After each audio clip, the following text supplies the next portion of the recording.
cook all manner of meats, continuing their cooking night and day, and let all comers, both of our citizens and of the neighbouring countries, far and near, eat and drink and carry to the houses. And do thou command the people to make holiday and decorate the city 7 days, and shut not the taverns night nor day. FN number 374. And if thou delay, I will behead thee. FN number 375. So he did as the king bade him, and the folk decorated the city and citadel and bullocks after the goodliest fashion, and, donning their richest attire, passed their time in feasting and sporting and making merry, till the days of the queen's pregnancy were accomplished, and she was taken, one night, with labour pains hard before dawn. Then the king bade summon all the olimar and astronomers, mathematicians and men of learning, astrologers, scientists and scribes in the city, and they assembled and sat awaiting the throwing of a bead into the cup. FN number 376, which was to be the signal to the astrophils, as well as to the nurses and attendants, that the child was born. Presently, as they sat in expectation, the queen gave birth to a boy like a slice of the moon when fullest, and the astrologers fell to calculating and noted his star and nativity and drew his horoscope. Then, on being summoned, they rose and, kissing the earth before the king, gave him the glad tidings, saying, "In very sooth the newborn child is of happy augury and born under an auspicious aspect." But they added, "In the first of his life there will befall him a thing which we fear to name before the king." Quoth the sim, "Speak and fear not." So quoth they, "O king, this boy will fare forth from this land and journey in strangerhood and suffer shipwreck and hardship and imprisonment and distress, and indeed he hath before him the sorest of sufferings, but he shall free him of them in the end, and win to his wish and live the happiest of lives the rest of his days, ruling over subjects with a strong hand and having dominion in the land, despite enemies and envies." Now when the king heard the astrologer's words, he said, "The matter is a mystery, but all that Allah Almighty hath written for the creature of good and bad cometh to pass, and needs must betide him from this day to that 1,000 solaces." So he paid no heed to their words or attention to the speeches, but bestowed on them robes of honour, as well upon all who were present, and dismissed them, when, behold, in came Faris the wazir and kissed the earth before the king in huge joy, saying, "Good tidings, O king! My wife hath but now given birth to a son, as he were a slice of the moon." Replied Asim, "O wazir, go, bring thy wife and child hither, that she may abide with my wife in my palace, and they shall bring up the 2 boys together." So Faris fetched his wife and son, and they committed the 2 children to the nurses wet and dry. And after 7 days had passed over them, they brought them before the king, and said to him, "What wilt thou name the twain?" Quoth he, "Do ye name them?" But quoth they, "None nameth the son save his sire." So he said, "Name my son Saif al-Muluk, after my grandfather." And the minister's son sighed. FN number 377. Then he bestowed robes of honour on the nurses wet and dry, and said to them, "Be ye ruthful over them, and rear them after the goodliest fashion." So they brought up the 2 boys diligently till they reached the age of 5, when the king committed them to the doctor of sciences. FN number 378, who taught them to read the Quran and write. When they were 10 years old, King Asim gave them in charge to masters, who instructed them in cavalarice and shooting with shafts and lunging with lance and play of polo and the like, till, by the time they were 15 years old, they were clever in all manner of martial exercises, nor was the one to view with them in horsemanship, for each of them would do battle with 1,000 men and make head against them single-handed. So when they came to years of discretion, whenever King Asim looked on them he joyed in them with exceeding joy, and when they attained their 25th year, he took Faris his minister apart one day and said to him, "O wazir, I am minded to consult with thee concerning a thing I desire to do." Replied he, "Whatever thou hast a mind to do, do it, for thy judgment is blessed." Quoth the king, "O wazir, I am become a very old and decrepit man, sore stricken in years, and I desire to take up my abode in an oratory, that I may worship Allah Almighty and give my kingdom and sultanate to my son Saif al-Muluk, for that he is grown a goodly youth, perfect in knightly exercises and intellectual attainments, polite letters and gravity, dignity and the art of government. What sayest thou, O minister, of this project? And quoth the counsellor, right indeed is thy rede, the idea is a blessed and a fortunate, and if thou do this, I will do the like, and my son Said shall be the prince's wazir, for he is a comely young man and complete in knowledge and judgment. Thus will the two youths be together, and we will order their affair and neglect not their case, but guide them to goodness and in the way that is straight. Quoth the king, write letters and send them by couriers to all the countries and cities and sconces and fortresses that be under our hands, bidding their chiefs be present on such a day at the horse course of the elephant. FN number 379. So their wazir went out without stay orderly and dispatched letters of this purport to all the deputies and governors of fortresses and others under King Asim, and he commanded also that all in the city should be present, far and near, high and low. When the appointed time drew nigh, King Asim bade the tent pitchers plant pavilions in the midst of the champdamas and decorate them after the most sumptuous fashion, and set up the great throne whereon he sat not as on festivals. And they at once did his bidding. Then he and all his nabobs and chamberlains and emirs sallied forth, and he commanded proclamation be made to the people, saying, in the name of Allah, come forth to the maiden. So all the emirs and wazirs and governors of provinces and feudatories FN number 380 came forth to the place of assembly and, entering the royal pavilion, addressed themselves to the service of the king as was their wont, and abode in their several stations, some sitting and others standing, till all the people were gathered together, when the king bade spread the tables, and they ate and drank and prayed for him. Then he commanded the chamberlains FN number 381 to proclaim to the people that they should not depart, so they made proclamation to them, saying, let none of you fare hence till he have heard the king's words. So they withdrew the curtains of the royal pavilion, and the king said, whoso loveth me, let him remain till he have heard my speech. Whereupon all the folk sat down in mind tranquil after they had been fearful, saying, wherefore have we been summoned by the king? Then the sovereign rose to his feet, and making them swear that none would stir from his stead, said to them, O ye emirs and wazirs and lords of the land, the great and small of you, and all ye who are present of the people, say me, wot ye not that this kingdom was an inheritance to me from my fathers and forefathers? Answered they, yes, O king, we all know that. And he continued, I and you, we all worshipped the sun and moon, till Allah, extolled and exalted be he, vouchsafed us the knowledge of the true faith, and brought us out of darkness unto light, and directed us to the religion of Al-Islam.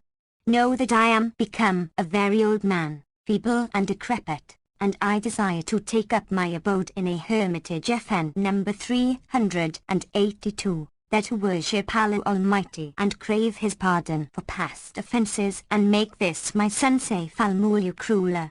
Ye know full well that he is a comely youth, eloquent, liberal, learned, versed in affairs, intelligent, equitable, wherefore I am minded presently to resign to him my realm, and to make him ruler over you, and seat him as sultan in my stead, whilst I give myself to solitude and to the worship of Allah in an oratory, and my son and heir shall judge between you. What say ye then, all of you? Thereupon they all rose, and kissing ground before him, made answer with hearing and obedience, saying, O our king and our defender, and thou shouldst set over us one of thy blackamoor slaves, he would obey him and hearken to thy word and accept thy command. How much more then with thy son Saif al-Muluk? Indeed, we accept of him and approve him on our eyes and heads. So King Asim bin Safwan arose and came down from his seat, and seating his son on the great throne, FN number 383, shook the crown from his own head and set it on the head of Saif al-Muluk, and girt his middle with a royal girdle.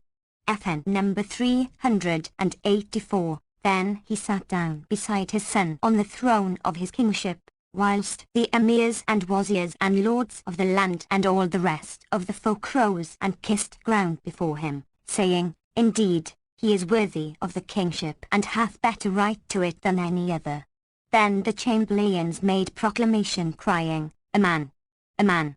Safety! Safety!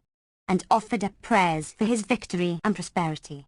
And Sayf al-Muluk scattered gold and silver on the heads of the lieges one and all. And Shahrazad perceived the dawn of day and ceased to say her permitted say.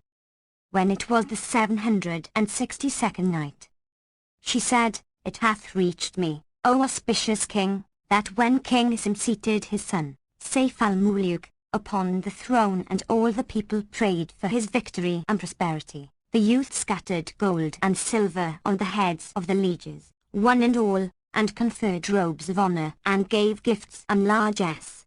Then, after a moment, the Wazir Faris arose and kissing ground said, O emirs, O grandees, ye ken that I am Wazir and that my Wazirate dateth from old, before the accession of the King Asim bin Safwan, who hath now divested himself of the kingship and made his son king in his stead. Answered they, Yes, we know that thy Wazirate is from sire after grandsire. He continued, And now in my turn I divest myself of office and invest this my son Said, for he is intelligent, quick-witted, sagacious. What say ye all? And they replied, None is worthy to be Wazir to King Sayf al-Muluk but thy son, Said, and they befit each other. With this Faris arose and taking off his Wazirial turban, set it on his son's head and declared his ink case of office before him, whilst the chamberlains and the emirs said, Indeed, he is deserving of the wazirship, and the heralds cried aloud, Mubarak! Mubarak! Felix Citet Faustus. After this, King Asim and Faris the minister arose and, opening the royal treasuries, conferred magnificent robes of honor on all the viceroys and emirs and wazirs and lords of the land and other folk, and gave salaries and benefactions and wrote them new mandates and diplomas with the signatures of King Sayf al-Muluk and his wazir Said. Moreover, he made distribution of money to the men-at-arms and gave guerdons, and the provincials abode in the city a full week ere they departed each to his own country and place. Then King Asim carried his son and his wazir Said back to the palace which was in the city and bade the treasurer bring the seal ring and signet, FN number 385, sword and wrapper, which being done, he said to the two young men, O my sons, come hither and let each of you choose two of these things and take them. The first to make choice was Sayf al-Muluk, who put out his hand and took the ring and the wrapper, whilst Said took the sword and the signet, after which they both kissed the king's hands and went away to their lodging. Now Sayf al-Muluk opened not the wrapper to see what was therein, but threw it on the couch where he and Said slept by night, for it was their habit to lie together. Presently they spread them the bed and the two lay down with a pair of wax candles burning over them and slept till midnight, when Sayf al-Muluk awoke and, seeing the bundle at his head, said in his mind, I wonder what thing of price is in this wrapper my father gave me. So he took it together with the candle and descended from the couch, leaving Said sleeping, and carried the bundle into a closet, where he opened it and found within a tunic of the fabric of the Jan.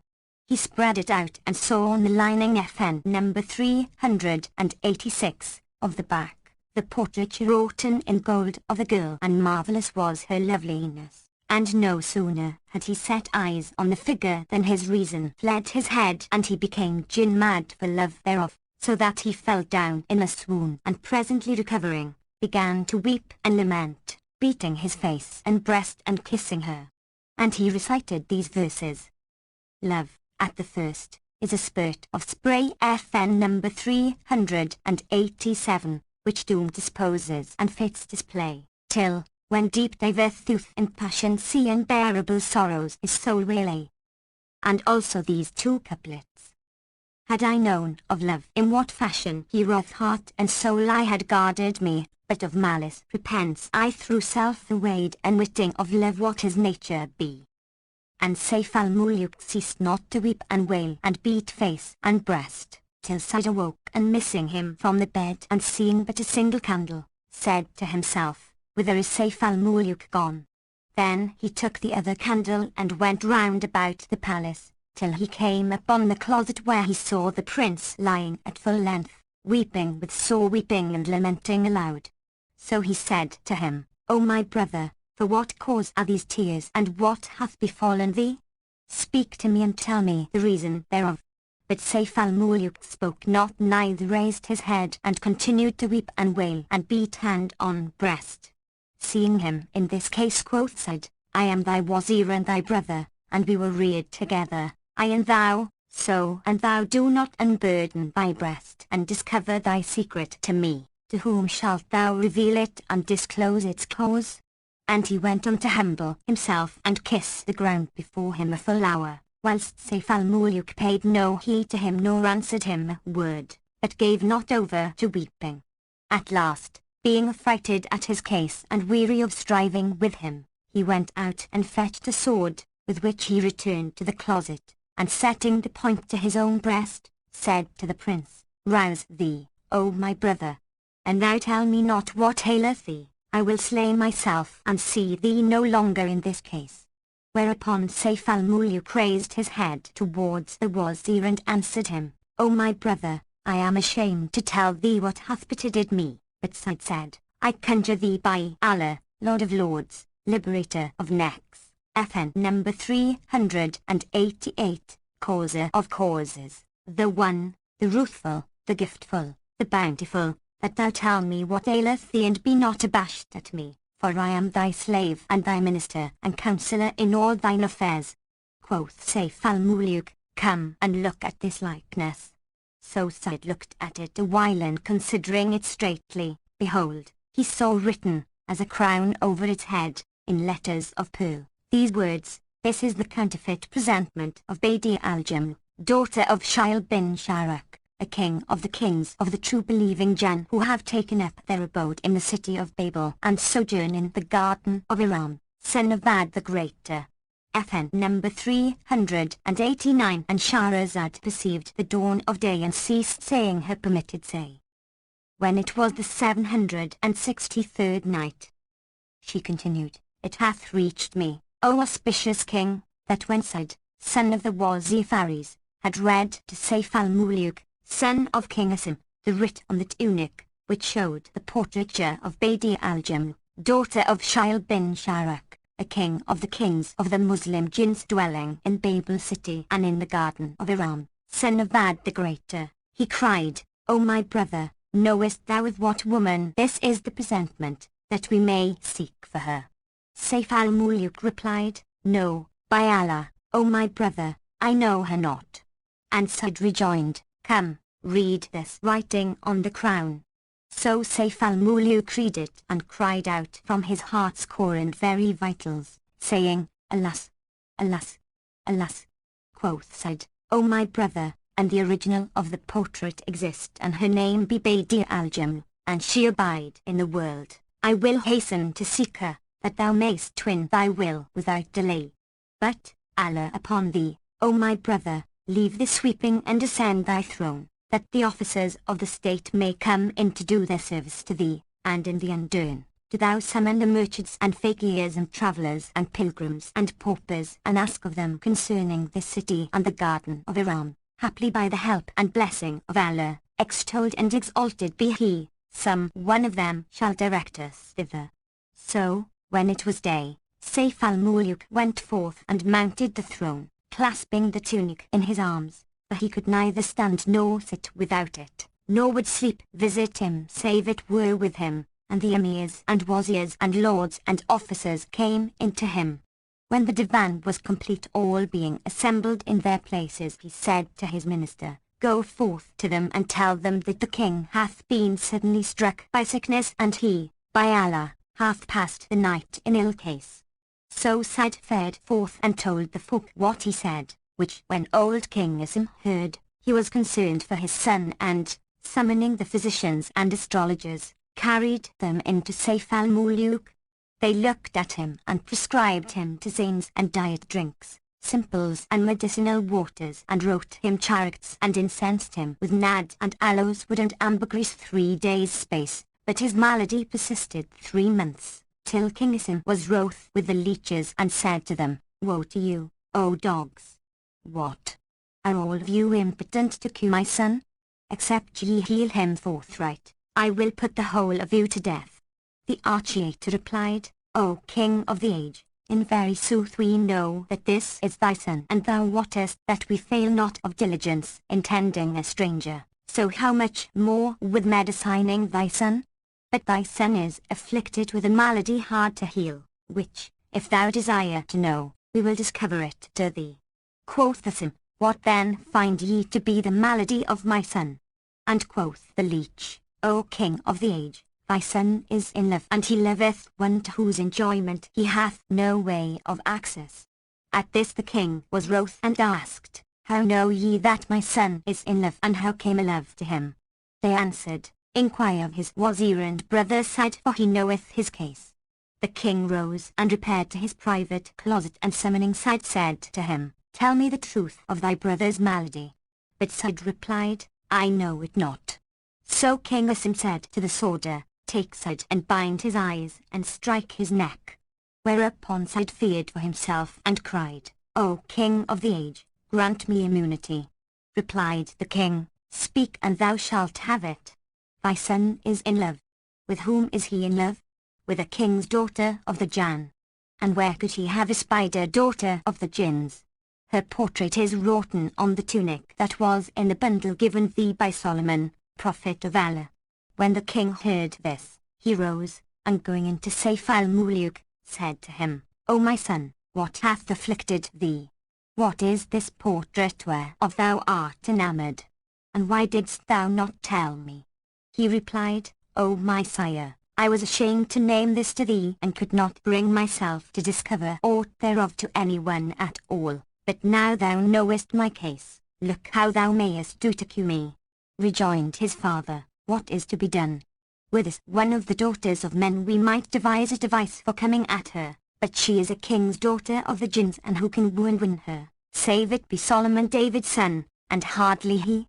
FN number 390. However, O my son, do thou rise forthright and hearten thy heart, and take horse and ride out a hunting or to weapon play in the maiden.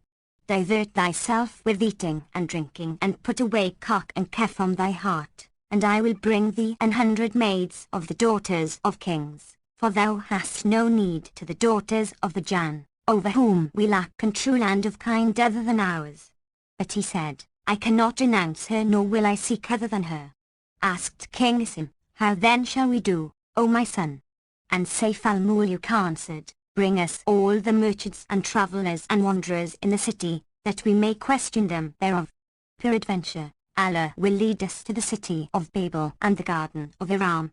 So King Asim bade summon all the merchants in the city, and strangers and sea captains, and, as each came, inquired of him anent the city of Babel and its peninsula, FN number 391, and the garden of Iram, but none of them knew these places, nor could any give him tidings thereof.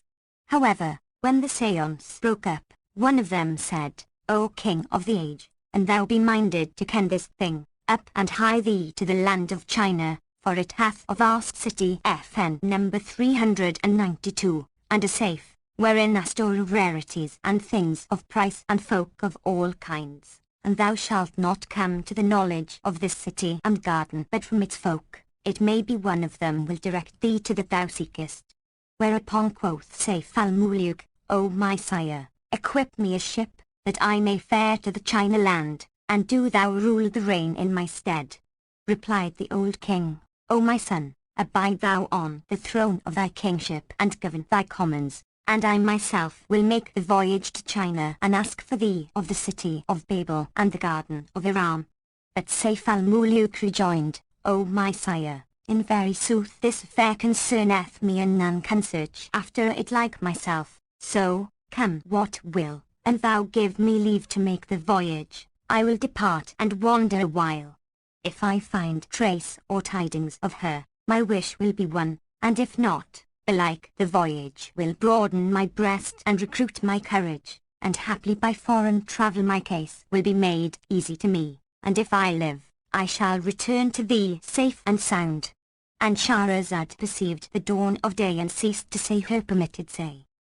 When it was the 764th night, she pursued, It hath reached me, O auspicious king, that Sayf al-Muluk said to his sire King Asim, Equip me a ship that I may fare therein to the China land and search for the object of my desire. If I live I shall return to thee safe and sound. The old king looked at his son and saw nothing for it but to do what he desired, so he gave him the leave he wanted and fitted him 40 ships, manned with 20,000 armed Mamelukes, besides servants, and presented him with great plenty of money and necessaries and warlike gear, as much as he required. When the ships were laden with water and victual, weapons and troops, Sayf al-Muluk's father and mother farewelled him, and King Asim said, Depart, O my son, and travel in weal and health and safety. I commend thee to him with whom deposits are not lost. FN number 393. So the prince bade adieu to his parents and embarked, with his brother Said, and they weighed anchor and sailed till they came to the city of China. When the Chinamen heard of the coming of 40 ships, full of armed men and stores, weapons and hoards, they made sure that these were enemies come to battle with them and siege them, so they bolted the gates of the town and made ready the mangonels.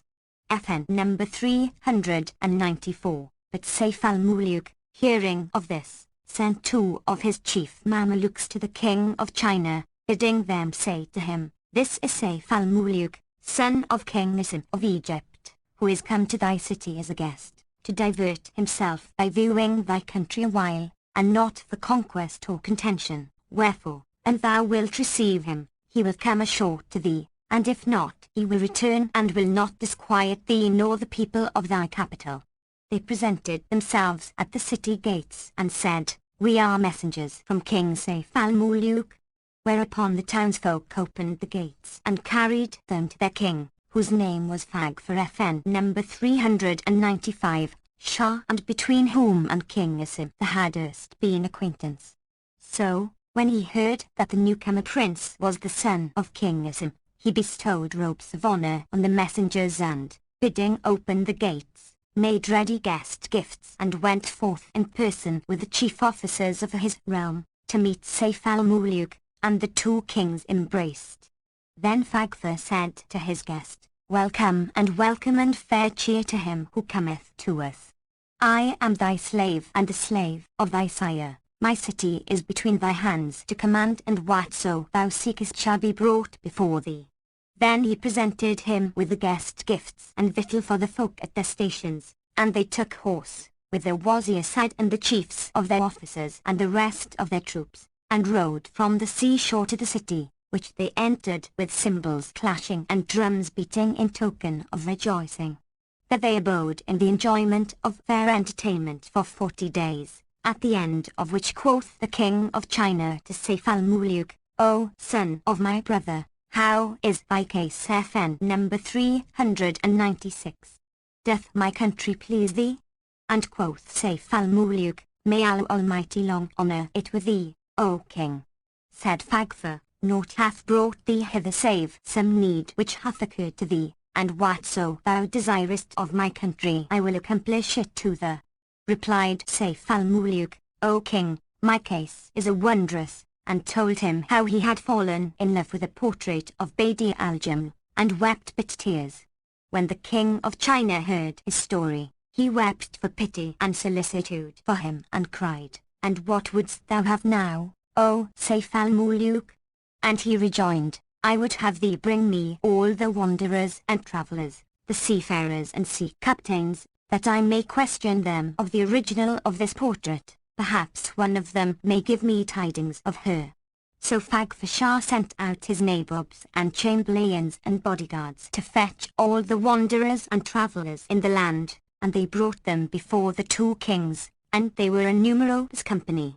Then Sayf al-Muluk questioned them of the city of Babel and the garden of Iran, but none of them returned him a reply, whereupon he was bewildered and wist not what to do. But one of the sea captains said to him, O auspicious king, and thou wouldest know of this city and that garden, up and hie thee to the islands of the Indian realm. FN number 397. Thereupon Sayf al-Muluk bade bring the ships, which being done, they freighted them with vivers and water and all that they needed, and the prince and his wazir embarked, with all their men, after they had farewelled King Fagfasha. They sailed the seas 4 months with a fair wind, in safety and satisfaction, till it chanced that on day of the days that came out upon them a wind, and the billows buffeted them from all quarters. The rain and hail FN number 398 descended on them, and during 20 days the sea was troubled for the violence of the wind, wherefore the ships strave one against other and break up, as did the carracks FN number 399, and all on board were drowned, except Sayf al-Muluk and some of his servants, who saved themselves in a little cockboat. Then the wind fell by the decree of Allah Almighty, and the sun shone out, whereupon Sayf al-Muluk opened his eyes, and seeing no sign of the ships nor aught but sky and sea, said to the Mamelukes who were with him, Where are the carracks and cockboats, and where is my brother Said? They replied, O King of the age, there remain no ships nor boats nor those who were therein, for they are all drowned and become food for fishes. Now when he heard this, he cried aloud and repeated the saying which whoso saith shall not be confounded, and it is, There is no majesty and there is no might save in Allah, the glorious, the great. Then he fell to buffeting his face and would have cast himself into the sea, but his Mamelukes withheld him, saying, O king, what will this profit thee?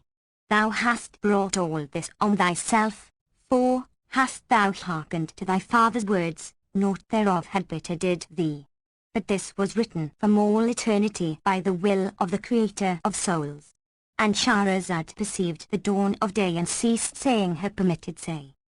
When it was the 765th night, she resumed, It hath reached me, O auspicious king, that when Sayf al-Muluk would have cast himself into the main, his Mamelukes withheld him, saying, What will this profit thee?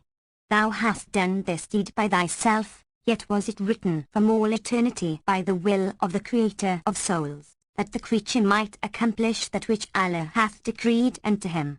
And indeed, at the time of thy birth, the astrologers assured thy sire that all manner troubles should befall thee. So there is naught for it but patience till Allah deliver us from this our strait. Replied the prince, There is no majesty and there is no might save in Allah, the glorious, the great. Neither is the refuge nor fleeing from that which he decreeth. And he sighed and recited these couplets. By the compassionate, I am dazed about my case below. Troubles and griefs beset me sore, I know not whence they grow. I will be patient, so the folk that I against thing bitter than a very aloes self, FN number 400, endured have, may know. Less bitter than my patience is the taste of aloes juice. I've borne with patience what's more hot than coals with fire aglow. In this my trouble what resource have I, save to commit my case to him who orders all that is, the weal or woe?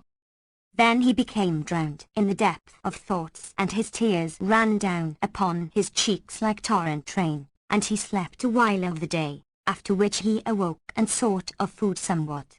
So they set meat before him, and he ate his sufficiency, till they removed the food from before him, whilst the boat drove on with them they knew not whither it was wandering. It drifted with them at the will of the winds and the waves, night and day a great while, till their victual was spent and they saw themselves shent and were reduced to extreme hunger and thirst and exhaustion, when behold, suddenly they sighted an island from afar, and the breezes wafted them on, till they came thither. Then, making the cockboat fast to the coast and leaving one therein to guard it, they fared on into the island, where they found abundance of fruits of all colours, and ate of them till they were satisfied. Presently, they saw a person sitting among those trees, and he was long-faced, of strange favour and white of beard and body, he called to one of the Mamelukes by his name, saying, "Eat not of these fruits, for they are unripe, but come hither to me, that I may give thee to eat of the best and the ripest." The slave looked at him and thought that he was one of the shipwrecked, who had made his way to that island, so he joyed with exceeding joy at sight of him and went close up to him, knowing not what was decreed to him in the secret purpose nor what was writ upon his brow. But, when he drew near, the stranger in human shape leapt upon him, for he was a married, FN number 401, and riding upon his shoulder blades and twisting one of his legs about his neck, let the other hang down upon his back, saying, "Walk on, fellow, for there is no escape for thee from me, and thou art become mine house." Thereupon the Mameluke fell a weeping and cried out to his comrades, "Alas, my lord! Flee ye forth of this wood and save yourselves, for one of the dwellers therein hath mounted on my shoulders, and the rest seek you, desiring to ride you like me." When they heard these words, all fled down to the boat and pushed off to sea, whilst the islanders followed them into the water, saying, "Whither wend ye? Come, tarry with us, and we will mount on your backs and give you meat and drink, and you shall be our donkeys." Hearing this, they hastened the more seawards till they left them in the distance and fared on, trusting in Allah Almighty, nor did they leave faring for a month, till another island rose before them, and thereon they landed.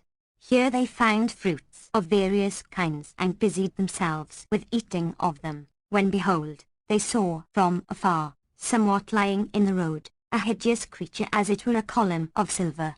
So they went up to it, and one of the men gave it a kick, when lo! It was a thing of human semblance, long of eyes and cloven of head and hidden under one of his ears, for he was wont, when as he lay down to sleep, to spread a ear under his head, and cover his face with the other ear. FN number 402. He snatched up the Mameluke who had kicked him and carried him off into the middle of the island, and behold, it was all full of gulls who eat the sons of Adam. The man cried out to his fellows, "Save yourselves, for this is the island of the man-eating gulls, and they mean to tear me to bits and devour me."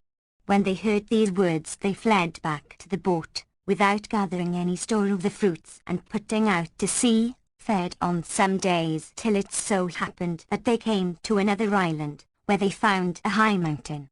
So they climbed to the top and they saw a thick copse.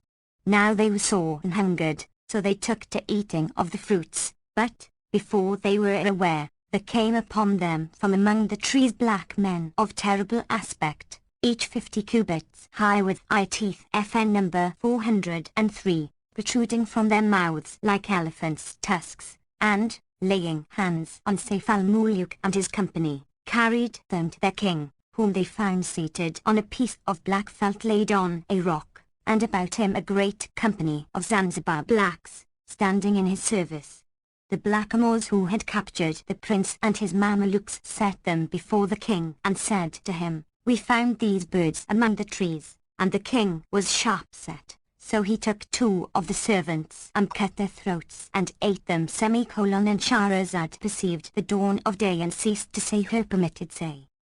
When it was the 766th night, she said, "It hath reached me, O auspicious king, that the Zanzibar blacks took Sayf al-Muluk and his Mamelukes and set them before the king, saying, 'O king, we came upon these birds among the trees.' Thereupon the king seized 2 of the Mamelukes and cut their throats and ate them, which, when Sayf al-Muluk saw, he feared for himself and wept and repeated these verses. Familiar with my heart are woes, and with them I who shunned them, for familiar are great hearts and high. The woes I suffer are not all of single kind. I have, thank Allah, varied thousands to abide." Then he signed and repeated these also. "The world hath shot me with its sorrows till my heart is covered with shafts galore, and now, when strike me other shafts, must break against old points, the points that latest pour." When the king heard his weeping and wailing, he said, "Verily these birds have sweet voices, and their song pleaseth me, put them in cages." So they set them each in his own cage and hung them up at the king's head that he might listen to their warbling. On this wise Sayf al-Muluk and his Mamelukes abode, and the blackamoors gave them to eat and drink, and now they wept and now laughed, now spake and now were hushed, whilst the king of the blacks delighted in the sound of their voices.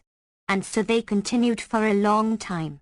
Now this king had a daughter married in another island who, hearing that her father had birds with sweet voices, sent a messenger to him seeking of him some of them. So he sent her, by her cosset, FN number 404, Sayf al-Muluk and 3 of his men in 4 cages, and, when she saw them, they pleased her and she bade hang them up in a place over her head. The prince fell to marvelling at that which had befallen him and calling to mind his former high and honourable estate and weeping for himself, and the 3 servants wept for themselves, and the king's daughter deemed that they sang. Now it was her wont, whenever anyone from the land of Egypt or elsewhere fell into her hands and he pleased her, to advance him to great favour with her, and by the decree of Allah Almighty it befell that, when she saw Sayf al-Muluk, she was charmed by his beauty and loveliness and symmetry and perfect grace, and she commanded to entreat him and his companions with honour and to loose them from their cages. Now one day she took the prince to part and would have him enjoy her, but he refused, saying, "O my lady, I am a banished wight and with passion for a beloved one in piteous plight, nor whither there will I consent to love delight." Then she coaxed him and importuned him, but he held aloof from her, and she could not approach him nor get her desire of him by any ways and means. At last, when she was weary of courting him in vain, she waxed wroth with him and his Mamelukes, and commanded that they should serve her and fetch her wood and water. In such condition they abode 4 years till Sayf al-Muluk became weary of his life and sent to intercede with the princess, so haply she might release them and let them wend their ways and be at rest from that their hard labour. So she sent for him and said to him, "If thou wilt do my desire, I will free thee from this thy durance island. Thou shalt go to thy country, safe and sound." And she wept and ceased not to humble herself to him and wheedle him, but he would not hearken to her words, whereupon she turned from him, in anger, and he and his companions abode on the island in the same plight. The islanders knew them for the princess's birds and durst not work them any wrong, and her heart was at ease concerning them, being assured that they could not escape from the island.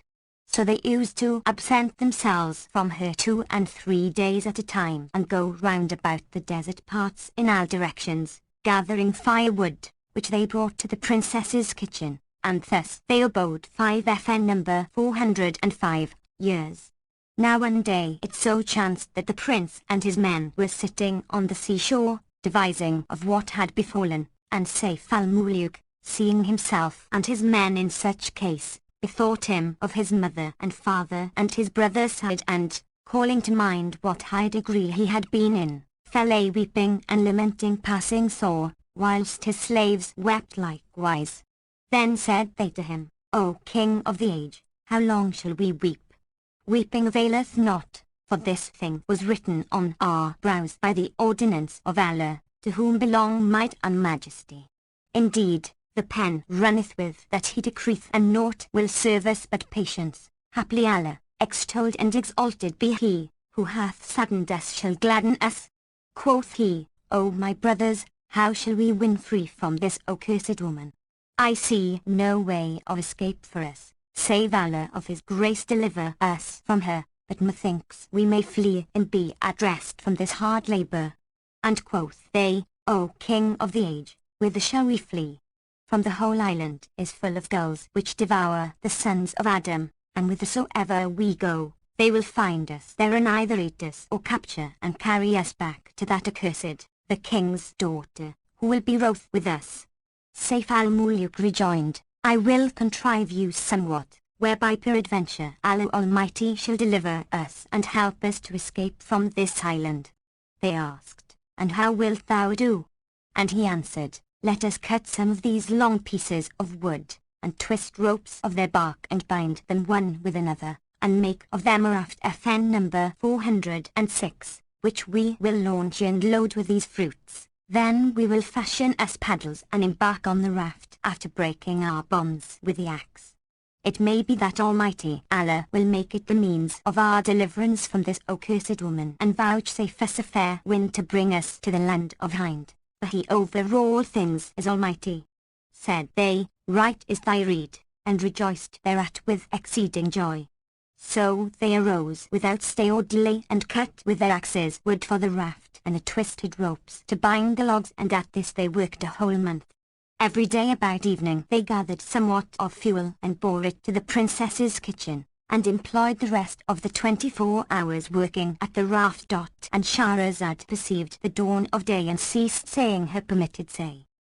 When it was the 767th night, she continued, It hath reached me, O auspicious king, that Sayf al-Muluk and his Mamelukes, having cut the wood and twisted the ropes for their raft, made an end of it and launched it upon the sea. Then, after breaking their bonds with the axe, and loading the craft with fruits plucked from the island trees, they embarked at close of day, nor did any wot of their intent.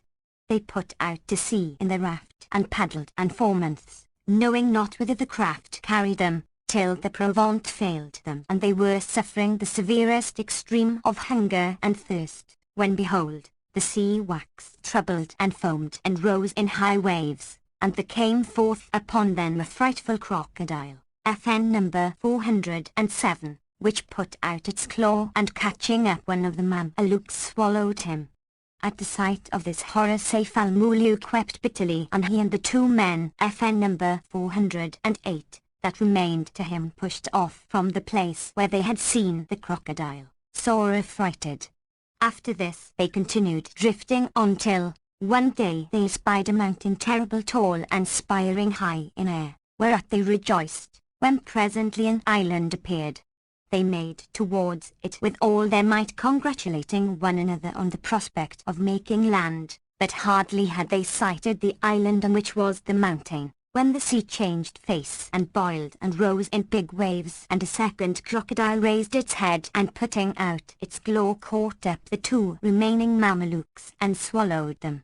So Sayf al-Muluk abode alone, and making his way to the island, toiled till he reached the mountain top, where he looked about and found a copse, and walking among the trees fell to eating of the fruits. Presently, he saw among the branches more than 20 great apes, each bigger than a he-mule, whereat he was seized with exceeding fear. The apes came down and surrounded him, FN number 409, then forewent him, signing to him to follow them, and walked on, and he too, till he came to a castle, tall of base and strong of build, whose ordinance was 1 brick of gold and 1 of the silver. The apes entered and he after them, and he saw in the castle all manner of rarities, jewels and precious metals such as tongue faileth to describe. Here also he found a young man, passing tall of stature with no hair on his cheeks, and Sayf al-Muluk was cheered by the sight, for there was no human being but he in the castle. The stranger marvelled exceedingly at sight of the prince and asked him, What is thy name, and of what land art thou, and how camest thou hither? Tell me thy tale and hide from me naught thereof. Answered the prince, By Allah, I came not hither of my own consent, nor is this place of my intent, yet I cannot but go from place to place till I win my wish. Quoth the youth, And what is thy object? And quoth the other, I am of the land of Egypt, and my name is Sayf al-Muluk, son of King Asim bin Safwan, and told him all that had passed with him, from first to last. Whereupon the youth arose and stood in his service, saying, O King of the age, I was erst in Egypt and heard that thou hadst gone to the land of China, but where is this land, and where lies China land? FN number 410, Verily, this is a wondrous thing and marvellous matter. Answered the prince, Sooth thou speakest, but, when I left China land, I set out, intending for the land of Hind, and a stormy wind rose and the sea boiled and broke all my ships. Brief, he told him all that had befallen him till he came thither, whereupon quoth the other, O king's son, thou hast had enough of strangerhood and its sufferings. Alhamdulillah, praise be Allah who hath brought thee hither. So now do thou abide with me, that I may enjoy thy company till I die, when thou shalt become king over this island, to which no bound is known, and these apes thou seest are indeed skilled in all manner of crafts, and whatso thou seekest here shalt thou find.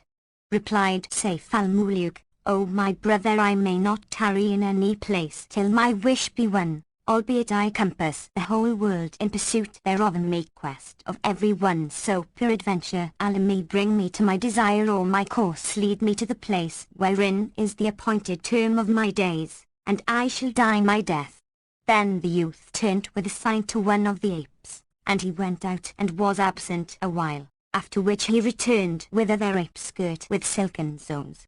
FN number 411, they brought the trays and set on near FN number 412, 100 chargers of gold and saucers of silver, containing all manner of meats. Then they stood, after the manner of servants between the hands of kings, till the youth signalled to the chamberlains, who sat down, and he whose wont it was to serve stood, whilst the two princes ate their sufficiency. Then the apes cleared the table and brought basins and ewers of gold, and they washed their hands in rose water, after which they set on fine sugar and nigh 40 flagons, in each a different kind of wine, and they drank and took their pleasure and made merry and had a fine time. And all the apes danced and gambled before them, what while the eaters sat at meat, which when Sayf al-Muluk saw, he marvelled at them and forgot that which had befallen him of sufferings. And Shahrazad perceived the dawn of day and ceased to say her permitted say. When it was the 768th night, she pursued, it hath reached me, O auspicious king, that when Sayf al-Muluk saw the gestures and gambols of the apes, he marvelled thereat and forgot that which had betided him of strangerhood and its sufferings. At nightfall they lighted waxen candles in candlesticks of gold studded with gems and set on dishes of confections and fruits of sugar candy. So they ate, and when the hour of rest was come, the apes spread them bedding and they slept. And when morning morrowed, the young man arose, as was his wont, before sunrise, and waking Sayf al-Muluk said to him, Put thy head forth of this lattice and see what standeth beneath it.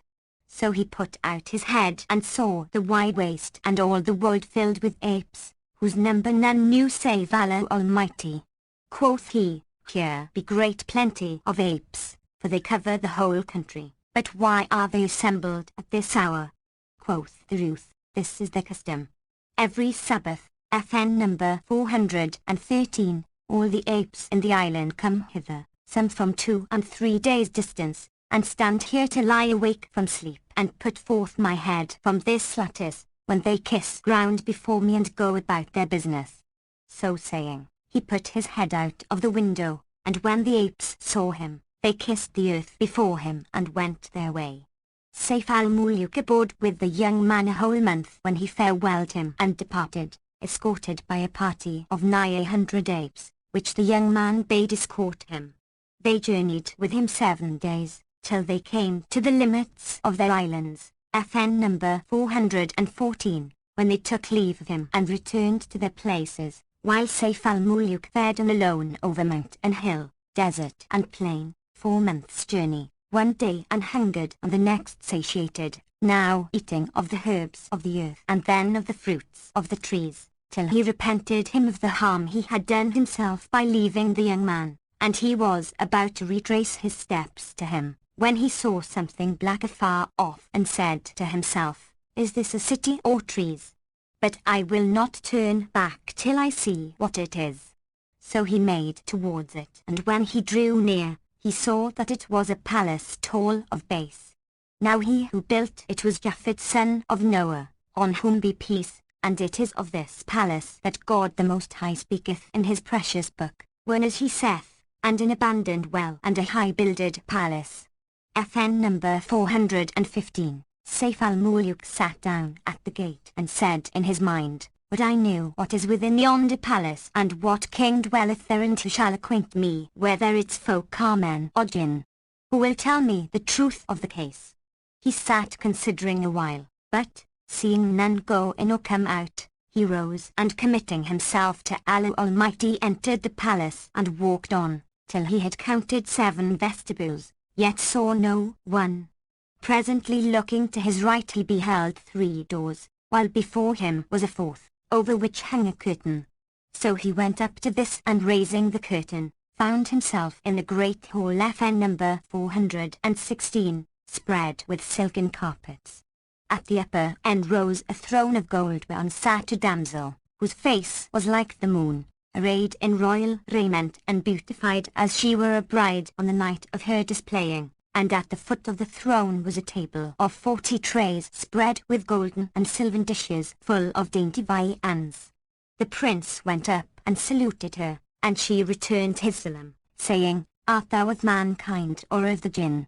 Replied he, I am a man of the best of mankind, FN number 417, for I am a king, son of a king.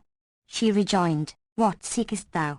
Up with thee and eat of yonder food, and after tell me thy past from first to last and how thou camest hither. So he sat down at the table and removing the cover from a tray of meats, he being hungry, ate till he was full, then washed his right hand and going up to the throne, sat down by the damsel who asked him, Who art thou and what is thy name and whence comest thou and who brought thee hither? He answered, Indeed my story is a long but do thou first tell me who and what and whence thou art and why thou dwellest in this place alone. She rejoined, My name is Daulat Khatun FN number 418, and I am the daughter of the king of Hind. My father dwelleth in the capital city of Sarandib and hath a great and goodly garden. There is no goodlier in all the land of the Hind or its dependencies, and in this garden is a great dank. One day, I went out into the garden with my slave women and I stripped me naked and they likewise and, entering the tank, fell to sporting and solacing ourselves therein. Presently, before I could beware, a something as it were a cloud swooped down on me and snatching me up from amongst my handmaids, soared aloft with me betwixt heaven and earth, saying, Fear not, O Daulat Khatun, but be of good heart. Then he flew on with me a little while, after which he set me down in this palace and straightway without stay or delay became a handsome young man daintily apparelled, who said to me, Now dost thou know me? Replied I, No, O my lord, and he said, I am the Blue King, sovereign of the Jann. My father dwelleth in the castle Al-Kuls FN number 419, height, and hath under his hands 600,000 jinn, flyers and divers. It chanced that while passing on my way I saw thee and fell in love with thee for thy lovely form, so I swooped down on thee and snatched thee up from among the slave girls and brought thee to this the high-builded castle, which is my dwelling place. None may fare hither be he man nor be he jinni, and from Hind hither is a journey of 120 years, wherefore do thou hold that thou wilt never again behold the land of thy father and thy mother, so abide with me here, in contentment of heart and peace, and I will bring to thy hands whatso thou seekest. Then he embraced me and kissed me, and Shahrazad perceived the dawn of day and ceased saying her permitted say. When it was the 769th night, she resumed, It hath reached me, O auspicious king, that the damsel said to Sayf al-Muluk, then the king of the Jann, after he had acquainted me with his case, embraced me and kissed me, saying, Abide here and fear nothing, whereupon he went away from me for an hour and presently returned with his tables and carpets and furniture. He comes to me every third FN number 420, and abideth with me 3 days, and on Friday, at the time of mid-afternoon prayer, he departeth and is absent till the following third. When he is here, he eateth and drinketh and kisseth and huggeth me, but doth naught else with me, and I am a pure virgin, even as Allah Almighty created me. My father's name is Taj al-Muluk, and he wotteth not what is come of me nor hath he hit upon any trace of me. This is my story, now tell me thy tale. Answered the prince, My story is a long, and I fear lest while I am telling it to thee the ifrit come. Quoth she, he went out from me but an hour before thy entering, and will not return till third. So sit thee down and take thine ease, and hearten thy heart, and tell me what hath betided thee, from beginning to end. And quoth he, I hear and I obey. So he fell to telling her all that had befallen him from commencement to conclusion, but, when she heard speak of Badi al-Jamal, her eyes ran over with railing tears, and she cried, O Badi al-Jamal, I had not thought this of thee. Alack for our luck. O Badi al-Jamal, dost thou not remember me, nor say, my sister Daulat Khatun, whither is she gone? And her weeping redoubled, lamenting for that Badi al-Jamal had forgotten her. FN number 421, then said Sayf al-Muluk, O Daulat Khatun, thou art immortal and she is a jinniya, how then can she be thy sister? Replied the princess, she is my sister by fosterage, and this is how it came about. My mother went out to solace herself in the garden, when labour pangs seized her and she bare me. Now the mother of Badi al-Jamal chanced to be passing with her guards, when she also was taken with travail pains. So she alighted in a side of the garden, and there brought forth Badi al-Jamal. She dispatched one of her women to seek food and childbirth gear of my mother, who sent her what she sought and invited her to visit her. So she came to her with Badi al-Jamal, and my mother suckled the child, who with her mother tarried with us in the garden 2 months. And before wending her ways, the mother of Badi al-Jamal gave my mother somewhat, FN number 422, saying, when thou hast need of me, I will come to thee middlemost the garden, and departed to her own land, but she and her daughter used to visit us every year and abide with us a while before returning home. Wherefore and I were with my mother, O Sayf al-Muluk, and if thou wert with me in my own country, and Badi al-Jamal and I were together as of wont, I would devise some device with her to bring thee to thy desire of her. But I am here, and they know naught of me, for that an they kenned what is become of me, they have power to deliver me from this place. However, the matter is in Allah's hands, extolled and exalteth be He, and what can I do? Quoth Sayf al-Muluk, rise and let us flee and go whither the Almighty willeth. But, quoth she, we cannot do that, for, by Allah, though we fled hence a year's journey, that accursed would overtake us in an hour and slaughter us. Then said the prince, I will hide myself in his way, and when he passeth by I will smite him with the sword and slay him. Daulat Khatun replied, thou canst not succeed in slaying him save thou his soul. Asked he, and where is his soul? And she answered, many a time have I questioned him thereof, but he would not tell me, till one day I pressed him, and he waxed wroth with me and said to me, how often wilt thou ask me of my soul? What hast thou to do with my soul? I rejoined, O Hatim, FN number 423, there remaineth none to me but thou, except Allah, and my life dependeth on thy life, and whilst thou livest, all is well for me, so, except I care for thy soul and set it in the apple of this mine eye, how shall I live in thine absence? And I knew where thy soul abideth, I would never cease whilst I live, to hold it in mine embrace, and would keep it as my right eye. Whereupon said he to me, what time I was born, the astrologers predicted that I should lose my soul at the hands of the son of a king of mankind. So I took it and set it in the crop of a sparrow, and shut up the bird in a box. The box I set in a casket, and enclosing this in 7 other caskets and 7 chests, laid the whole in an alabastrine coffer, FN number 424, which I buried within the marge of yon earth-circling sea, for that these parts are far from the world of men, and none of them can win hither. So now see, I have told thee what thou wouldest know, and do thou tell none thereof, for it is a secret between me and thee. And Shahrazad perceived the dawn of day and ceased to say her permitted say.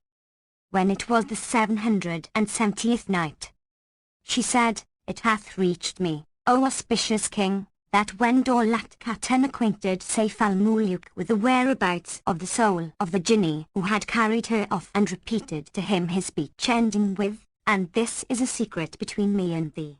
I rejoined, quoth she, to whom should I tell it, seeing that none but thou cometh hither with whom I may talk thereof? Adding, by Allah, thou hast indeed set thy soul in the strongest of strongholds to which none may gain access.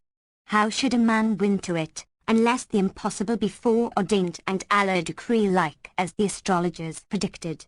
Thereupon the Jinni, peradventure one may come, having on his finger the seal ring of Solomon son of David, on the twain be peace, and lay his hand with the ring on the face of the water, saying, by the virtue of the names engraven upon this ring, let the soul of such an one come forth. Whereupon the coffer will rise to the surface and he will break it open and do the like with the chests and caskets, till he come to the little box, when he will take out the sparrow and strangle it, and I shall die. Then said Sayf al-Muluk, I am the king's son of whom he spake, and this is the ring of Solomon David's son on my finger, so rise. Let us go down to the seashore and see if his words be leal or easing. Thereupon the two walked down to the seashore and the princess stood on the beach, whilst the prince waded into the water to his waist and laying his hand with the ring on the surface of the sea, said, by the virtue of the names and talismans engraven on this ring, and by the might of Sulayman bid Daud, on who be the peace, let the soul of Hatim the Jinni, son of the Blue King, come forth. Whereat the sea boiled in billows and the coffer of alabaster rose to the surface. Sayf al-Muluk took it and shattered it against the rock and broke open the chests and caskets, till he came to the little box and drew out the sparrow. Then the twain returned to the castle and sat down on the throne, but hardly had they done this, when lo and behold, there rose a dust cloud terrifying, and some huge thing came flying and crying, spare me, O king's son, and slay me not, but make me thy freedman, and I will bring thee to thy desire. Quoth Daulat Khatun, the Jinni cometh, slay their sparrow, lest this accursed enter the palace and take it from thee and slaughter me and slaughter thee after me. So the prince wrung the sparrow's neck and it died, whereupon the Jinni fell down at the palace door and became a heap of black ashes. Then said Daulat Khatun, we are delivered from the hand of yonder accursed, what shall we do now? And Sayf al-Muluk replied, it behoveth us to ask aid of Allah Almighty who hath afflicted us, belike he will direct us and help us to escape from this our strait. So saying, he arose and pulling up FN number 425, half a score of the doors of the palace, which were of sandalwood and linaloes with nails of gold and silver, bound them together with ropes of silk and floss FN number 426 silk and fine linen, and wrought of them a raft, which he and the princess aided each other to hail down to the seashore. They launched it upon the water till it floated and, making it fast to the beach, returned to the palace, whence they removed all the chargers of gold and saucers of silver and jewels and precious stones and metals and what else was light of load and weighty of worth, and freighted the raft therewith. Then they embarked after fashioning 2 pieces of wood into the likeness of paddles, and casting off the rope moorings, let the raft drift out to sea with them, committing themselves to Allah the Most High, who contenteth those that put their trust in him and disappointeth not them who rely upon him.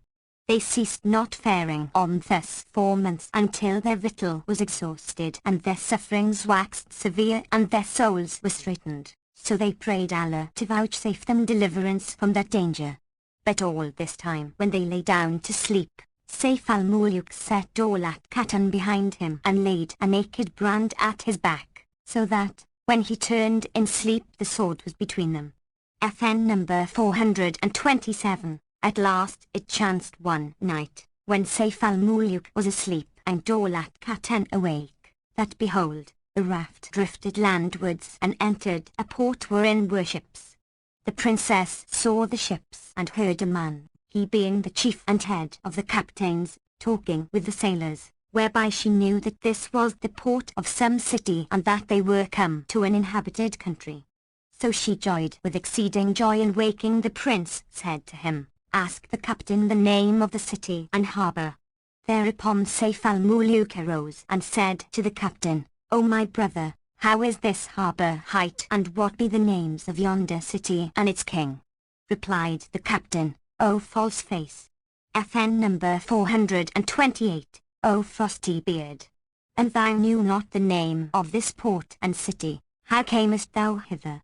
Quoth Sayf al-Muluk, "I am a stranger and had taken passage in a merchant ship which was wrecked and sank with all on board, but I saved myself on a plank and made my way hither, wherefore I asked thee the name of the place, and in asking is no offence." Then said the captain, "This is the city of Amaria, and this harbour is called Cayman al-Bahrain."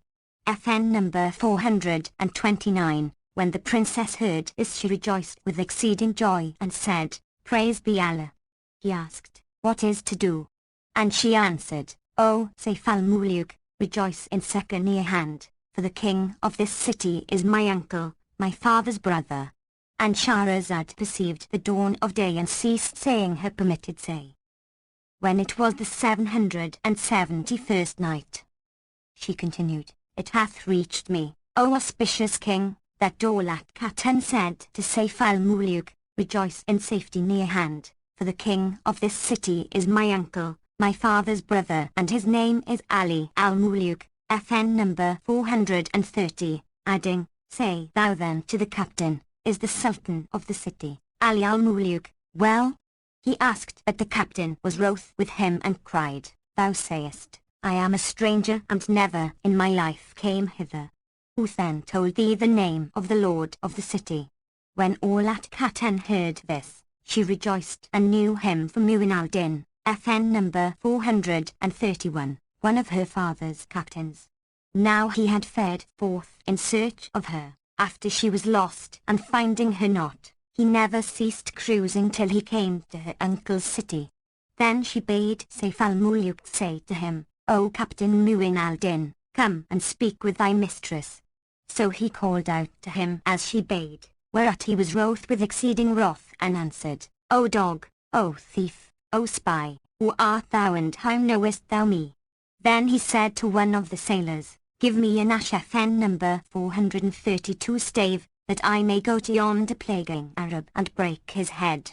So he took his stick and made for Sayf al-Muluk, but, when he came to the raft, he saw something wondrous, beauteous, which confounded his wits, and considering it straightly he made sure that it was Daulat Khatun sitting there, as she were a slice of the moon, whereat he said to the prince, Who is that with thee?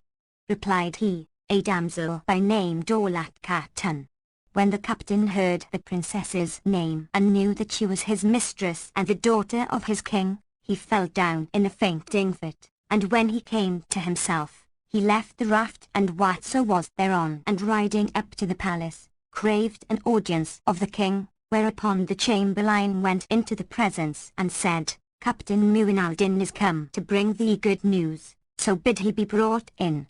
The king bade admit him. Accordingly he entered and kissing ground FN number 433, said to him, O king, thou owest me a gift for glad tidings, for thy brother's daughter Daulat Khatun hath reached our city safe and sound, and is now on a raft in the harbour, in company with a young man like the moon on the night of its full.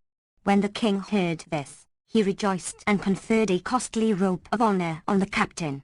Then he straightway bade decorate the city in honour of the safe return of his brother's daughter, and sending for her and Sayf al-Muluk, saluted the twain and gave them joy of their safety, after which he dispatched a messenger to his brother, to let him know that his daughter was found and was with him.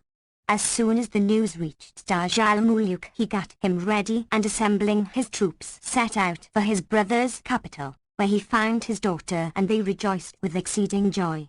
He sojourned with his brother a week, after which he took his daughter and Sayf al-Muluk and returned to Sarandib, where the princess foregathered with her mother and they rejoiced at her safe return, and held high festival, and that day was a great day, never was seen its like.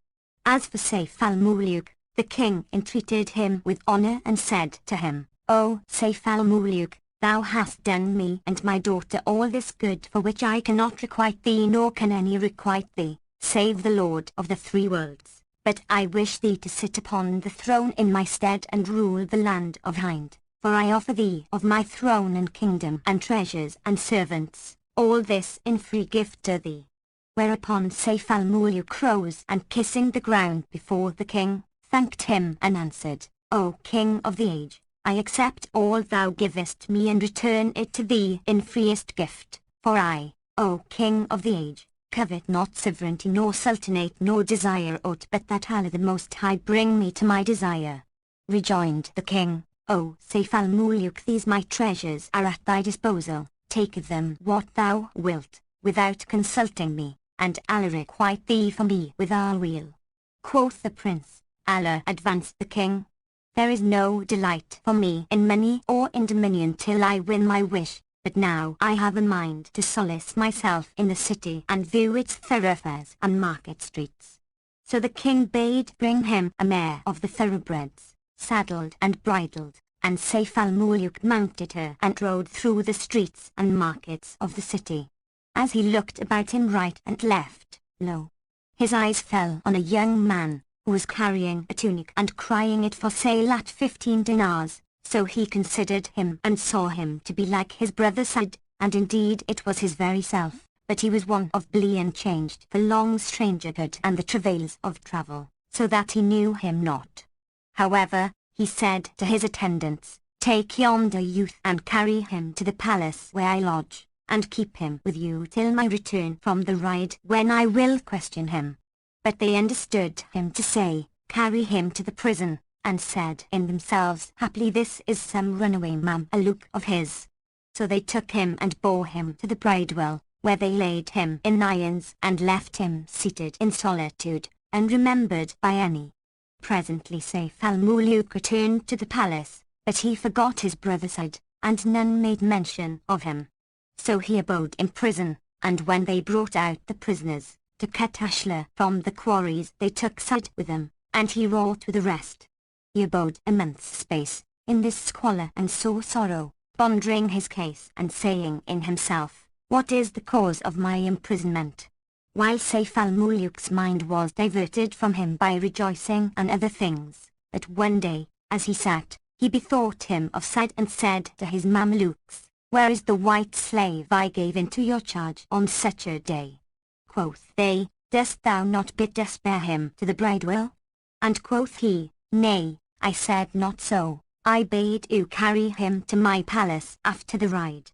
Then he sent his chamberlains and emirs for Said, and they fetched him in fetters, and loosing him from his irons set him before the prince, who asked him, O young man, what countryman art thou? And he answered, I am from Egypt, and my name is Said, son of Faris the Wazir. Now hearing these words, Sayf al-Muluk sprang to his feet and throwing himself off the throne and upon his friend, hung on his neck, weeping aloud for very joy and saying, O my brother, O Said, praise be Allah for King Ism. Then they embraced and shed tears together, and all who were present marvelled at them. After this Sayf al-Muluk bade his people bear Said to the Hammam bath, and they did so. When he came out, they clad him in costly clothing and carried him back to Sayf al-Muluk, who seated him on the throne beside himself. When King Daj al-Muluk heard of the reunion of Sayf al-Muluk and his brother Said, he joyed with joy exceeding and came to them, and the three sat devising of all that had befallen them in the past from first to last. Then said Said, O my brother, O Sayf al-Muluk, when the ship sank with all on board, I saved myself on a plank with a company of Mamelukes, and it drifted with us a whole month, when the wind cast us, by the ordinance of Allah Almighty, upon an island.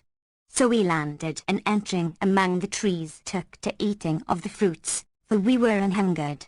Whilst we were busy eating, there fell on us unawares, folk like Ifrit Safen number 434, and springing on our shoulders rode us Safen number 435, and said to us, Go on with us, for ye are become our asses. So I said to him who had mounted me, What art thou, and why mountest thou me? At this he twisted one of his legs about my neck, till I was all but dead, and beat upon my back the while with the other leg, till I thought he had broken my backbone.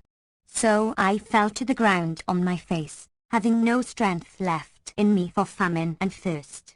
From my fall he knew that I was hungry, and taking me by the hand, led me to a tree laden with fruit, which was a pear tree FN number 436, and said to me, "Eat thy fill of this tree." So I ate till I had enough and rose to walk against my will, but, ere I had fared afar, the creature turned and leaping on my shoulders again drove me on, now walking, now running, and now trotting, and he the while mounted on me, laughing and saying, "Never in my life saw I a donkey like unto thee." We abode thus for years till, one day of the days, it chanced that we saw the great plenty of vines, covered with ripe fruit, so we gathered a quantity of grape bunches, and throwing them into a pit, trod them with our feet, till the pit became a great water pool. Then we waited a while, and presently returning thither, found that the sun had wroughten on the grape juice, and it was become wine. So we used to drink it till we were drunken, and our faces flushed, and we fell to singing and dancing and running about in the merriment of drunkenness, FN number 437, whereupon our masters said to us, "What is it that reddeneth your faces and maketh you dance and sing?" We replied, "Ask us not, what is your quest in questioning us hereof?" But they insisted, saying, "You must tell us so that we may know the truth of the case," till we told them how we had pressed grapes and made wine. Quoth they, "Give us to drink thereof," but quoth we, "The grapes are spent."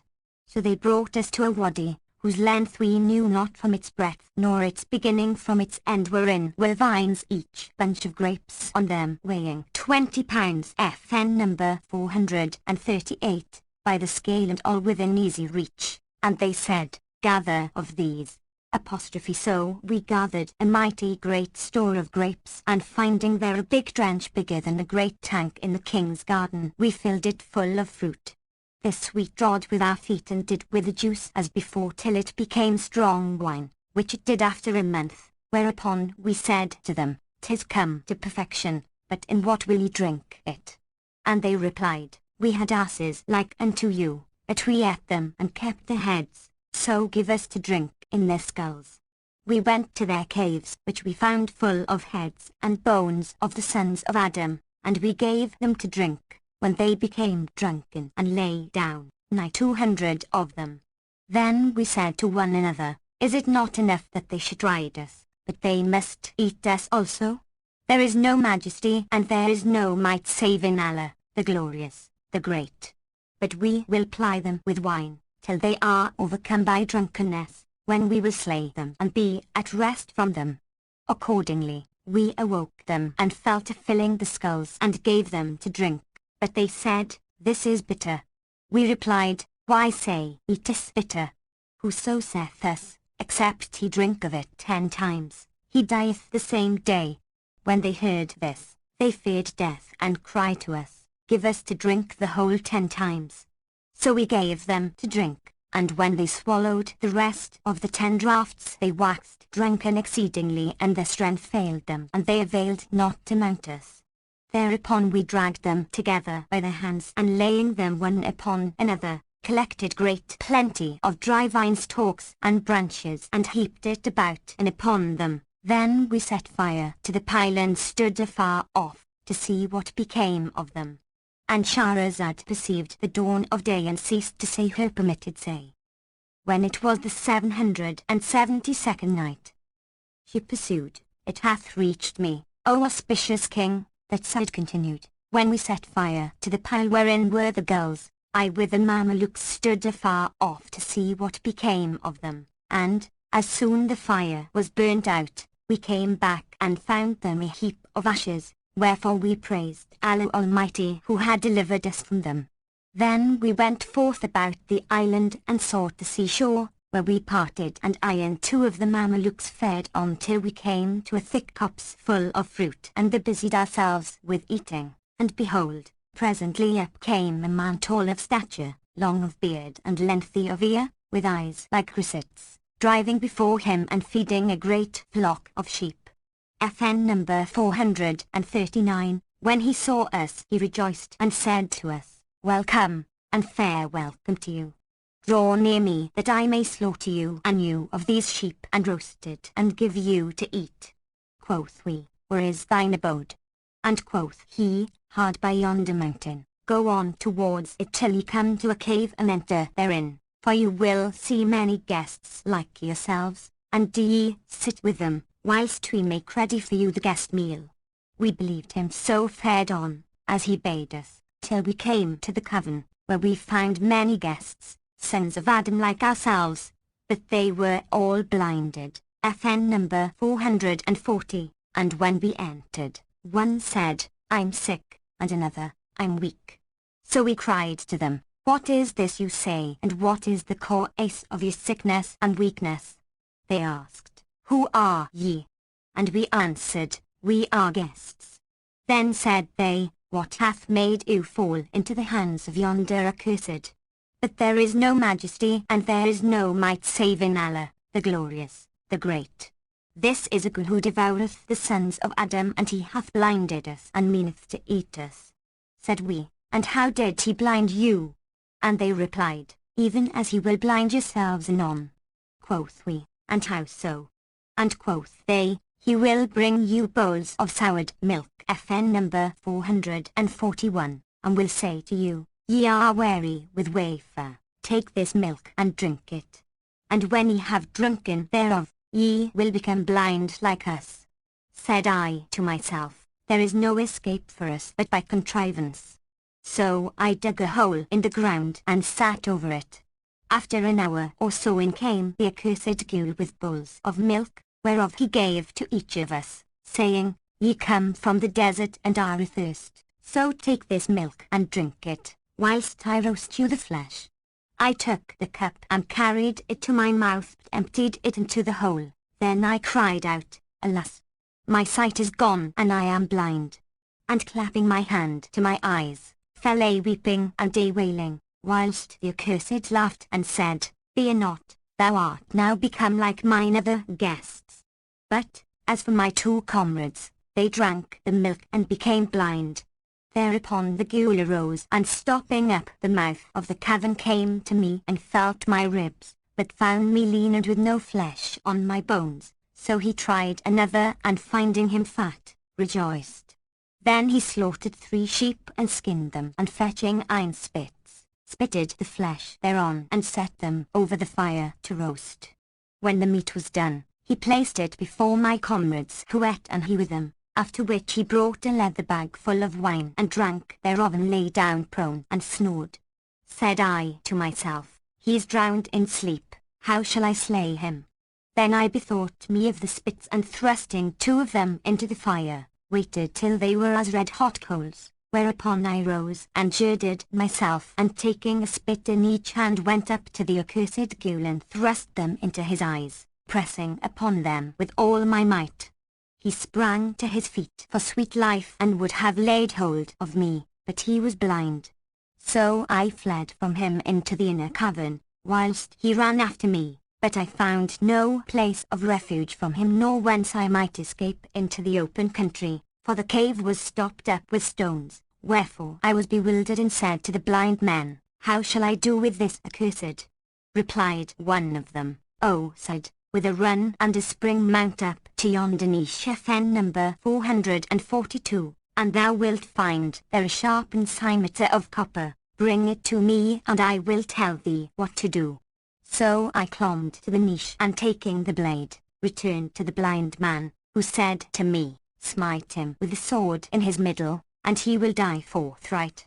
So I rushed after the ghoul, who was weary with running after me and felt for the blind men that he might kill them and, coming up to him smote him with the sword a single stroke across his waist and he fell in twain. Then he screamed and cried out to me, O man, and thou desire to slay me, strike me a second stroke. Accordingly, I was about to smite him another cut, but he who had directed me to the niche and the cimeter said, Smite him not a second time, for then he will not die, but will live and destroy us. And Shahrazad perceived the dawn of day and ceased saying her permitted say. When it was the 773rd night, she resumed, it hath reached me, O auspicious king, that Said continued, now when I struck the ghoul with the sword he cried out to me, O man, and thou desire to slay me, strike me a second stroke. I was about so to do when he who had directed me to the scimitar said, smite him not a second time, for then he will not die but will live and destroy us. So I held my hand as he bade me, and the ghoul died. Then said the blind man to me, open the mouth of the cave and let us fare forth, so haply Allah may help us and bring us to rest from this place.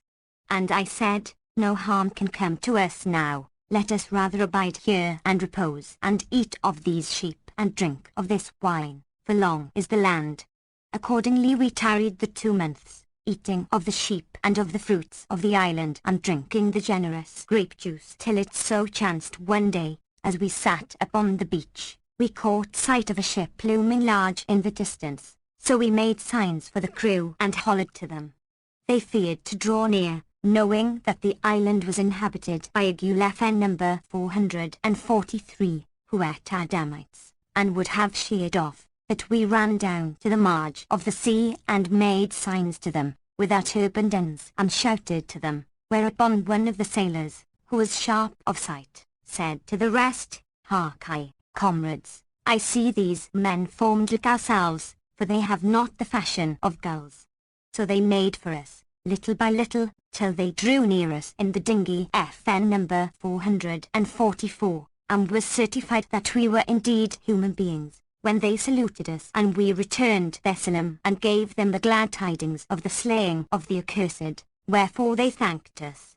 Then we carried to the ship all that was in the cave of stuffs and sheep and treasure, together with the viaticum of the island fruits, such as should serve us days and months, and embarking, sailed on with a fair breeze 3 days, at the end of which the wind veered round against us and the air became exceeding dark, nor had an hour passed before the wind drave the craft onto a rock, where it broke up and its planks were torn asunder. FN number 445, however, the great God decreed that I should lay hold of one of the planks, which I bestrode, and it bore me along 2 days, for the wind had fallen fair again, and I paddled with my feet a while, till Allah the Most High brought me safe ashore and I landed and came to the city, where I found myself a stranger, solitary, friendless, not knowing what to do, for hunger was sore upon me and I was in great tribulation. Thereupon I, O my brother, hid myself and pulling off this my tunic, carried it to the market, saying in my mind, I will sell it and live on its price, till Allah accomplish to me whatso he will accomplish. Then I took the tunic in my hand and cried it for sale, and the folk were looking at it and bidding for it, when, O my brother, thou camest by and seeing me commandest me to the palace, but thy pages arrested and thrust me into the prison and there I abode till thou bethoughtest thee of me and badst bring me before thee. So now I have told thee what befell me, and Alhamdulillah glorified be God for union. Much marvelled the 2 kings at Said's tale and Taj al-Muluk having made ready a goodly dwelling for Saif al-Muluk and his wazir. Daulat continues to visit the prince there and thank him for his favours and talk with him. One day, he met her and said to her, O my lady, where is the promise thou madest me, in the palace of Japhet son of Noah, saying, were I with my people, I would make shift to bring thee to thy desire. And Said said to her, O princess, I crave thine aid to enable him to win his will. Answered she, yea, verily, I will do my endeavour for him, that he may attain his aim, if it please Allah Almighty. And she turned to Saif al-Muluk and said to him, be of good cheer and keep thine eyes cool and clear.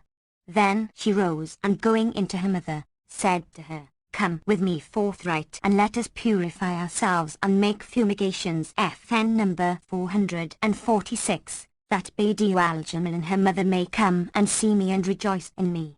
Answered the queen, with love and goodly gree, and rising, betook herself to the garden and burnt off these perfumes which she always had by her, nor was it long before Badiou al-Jamal and her mother made their appearance.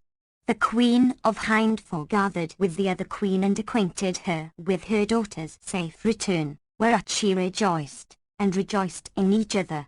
Then they pitched the pavilions FN number 447, and dressed dainty viands and made ready the place of entertainment, whilst the two princesses withdrew to a tent apart and ate together and drank and made merry, after which they sat down to converse, and Badi'a al-Jamal said, "What hath befallen thee in thy strangerhood?"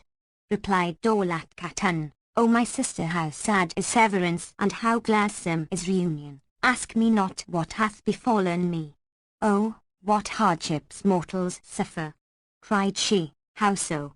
And the other said to her, "O my sister, I was immured in the high-builded castle of Japhet son of Noah, whither the son of the Blue King carried me off, till Sayf al-Muluk slew the jinni and brought me back to my sire." And she told her to boot all that the prince had undergone of hardships and horrors before he came to the castle. FN number 448, Badi'a al-Jamal marvelled at her tale and said, "By Allah, O my sister, this is the most wondrous of wonders. This Sayf al-Muluk is indeed a man. But why did he leave his father and mother and betake himself to travel and expose himself to these perils?" Quoth Daulat Khatun, "I have a mind to tell thee the first part of his history, but shame of thee hindereth me therefrom." Quoth Badi'a al-Jamal, "Why shouldst thou have shame of me, seeing that thou art my sister and my bosom friend, and there is much ill matter between thee and me, and I know thou willest me naught but well? Tell me then what thou hast to say, and be not abashed at me, and hide nothing from me. I have no fear of consequences."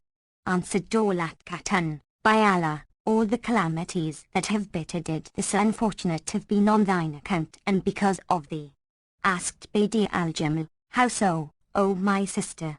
And the other answered, "Know that he saw thy portrait wrought on a tunic which thy father sent to Solomon son of David, on the twain be peace, and he opened it not, neither looked at it, but dispatched it, with other presents and rarities, to Asim bin Safwan, king of Egypt, who gave it, still unopened, to his son Sayf al-Muluk." The prince unfolded the tunic, thinking to put it on, and seeing thy portrait, became enamoured of it, wherefore he came forth in quest of thee, and left his folk and reign, and suffered all these terrors and hardships on thine account. And Shahrazad perceived the dawn of day and ceased to say her permitted say. When it was the 774th night, she said, "It hath reached me, O auspicious king, that Daulat Khatun related to Badi'a al-Jamal the first part of Sayf al-Muluk's history, how his love for her is caused by the tunic whereon her presentment was wrought, how he went forth, passion distraught, in quest of her, how he forsook his people and his kingdom for her sake, and how he had suffered all these terrors and hardships on her account." When Badi'a al-Jamal heard this, she blushed rosy red and was confounded at Daulat Khatun, and said, "Verily this may never, never be, for man accordeth not with a Jan." Then Daulat Khatun went on to praise Sayf al-Muluk and extol his comeliness and courage and cavalarice, and ceased not repeating her memories of his prowess and his excellent qualities, till she ended with saying, "For the sake of Almighty Allah and of me, O sister mine, come and speak with him, though but one word." But Badi'a al-Jamal cried, "By Allah, O sister mine, this that thou sayest I will not hear, neither will I assent to thee therein." And it was as if she heard naught of what the other said, and as if no love of Sayf al-Muluk and his beauty and bearing and bravery had gotten hold upon her heart. Then Daulat Khatun humbled herself and said, "O Badi'a al-Jamal, by the milk we have sucked, I and thou, and by that which is graven on the seal ring of Solomon, on whom be peace, hearken to these my words, for I pledged myself in the high-builded castle of Japhet, to show him thy face. So Allah upon thee, show it to him once, from the love of me, and look thyself on him."